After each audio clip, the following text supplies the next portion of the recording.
માધવપુરના મધુવન કદમકુંડ ખાતે પિતૃ તર્પણ માટે શ્રદ્ધાળુઓની ભીડ ઉમટી પડી હતી। પોરબંદરના માધવપુર ગામે આવેલ વિશ્વ વિખ્યાત મધુવનમાં આવેલ કદમકુંડ ખાતે શ્રાવણી માસના વહેલી સવારથી પિતૃ તર્પણ કરવા માટે હજારોની સંખ્યામાં ભીડ ઉમટી હતી અને પીપળે પાણી રેડી તેમજ દીવો કરી લોકોએ ધન્યતા અનુભવી હતી।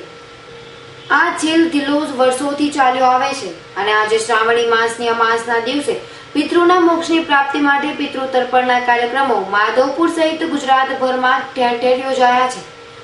માધવપુર ગેટ ખાતે મધુવનમાં આવેલ અતિ પ્રાચીન કદમકુંડ ખાતે આજે પિતૃ તર્પણ માટે વહેલી સવારના 2 વાગ્યાથી દિવસના 10 વાગ્યા સુધી હજારોની સંખ્યામાં લોકોની ભીડ જોવા મળી હતી અને કદમકુંડમાંથી પાણી ભરી વૃક્ષોના થડે પાણી રેડવામાં આવ્યું હતું।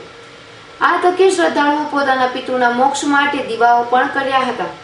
માસની અમાસ નિમિત્તે જેમ પ્રાચી અને અન્ય શહેર પાટણની અંદર માણસો જાય છે પિતૃ તર્પણ માટે, એ રીતના માધવપુરની અંદર પણ અતિ પ્રાચીન કદમકુંડ મધુવનની અંદર આવેલો છે। અહીંયા પણ માણસો આજના દિવસે હજારોની સંખ્યામાં પાણી રેડી અને પિતૃઓને મોક્ષાર્થે તર્પણ કરવા માટે બહુ પબ્લિક આવે છે અને ધાર્મિક દ્રષ્ટિએ પણ માધવપુરનું અતિશય મહત્વ હોય એટલે હજારોની સંખ્યામાં પ્રવાસીઓ અહીંયા આવે છે અને પોતાની ધાર્મિક ભાવના અહીંયા પ્રગટ કરે છે।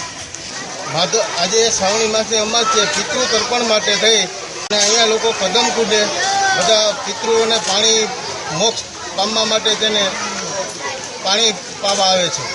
શાંતિલાલ મેવાડાનો રિપોર્ટ, S9 ન્યૂઝ, માધવપુર।